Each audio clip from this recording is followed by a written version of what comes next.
Die geloof waardeur ek lewe, saamgestel uit die geskrifte van Ellen White. Natuurlike onsterflikheid alleen. Die verwerwing van skatte deur 'n valse tong is 'n verwaaide asem, dodelike valstrikke. Spreuke hoofstuk 21 vers 6.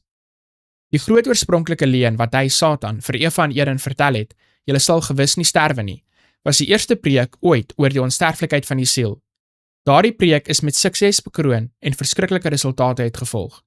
Hy het mense gebring om daardie preek as waarheid te ontvang en predikante preek dit, sing dit en bid dit. Na die sondeval het Satan sy engele beveel om 'n spesiale poging aan te wend om die geloof in die mense natuurlike onsterflikheid in te skerp.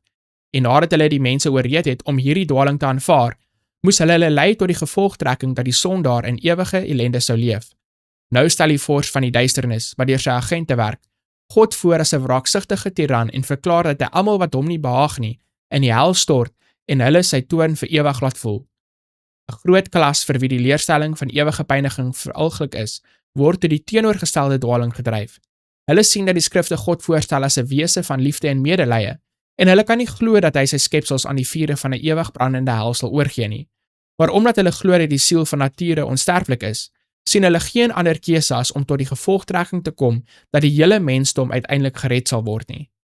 Baie beskou die dreigemente van die Bybel as bloot bedoel om mense tot gehoorsaamheid bang te maak en nie om letterlik vervul te word nie. So kan die sondaar in selfsugtige plesier leef, die vereistes van God verontagsaam en tog verwag om uiteindelik in sy guns ontvang te word. God het aan die mense verklaring gegee van sy karakter en van sy metode om met sonde om te gaan. Hy verdelg al die goddelose. Psalm hoofstuk 145 vers 20.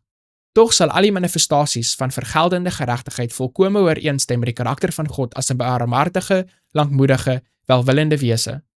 En almal wat 'n regverdige begrip van hierdie eienskappe het, sal hom lief hê omdat hulle tot hom aangetrokke is in bewondering vir sy eienskappe.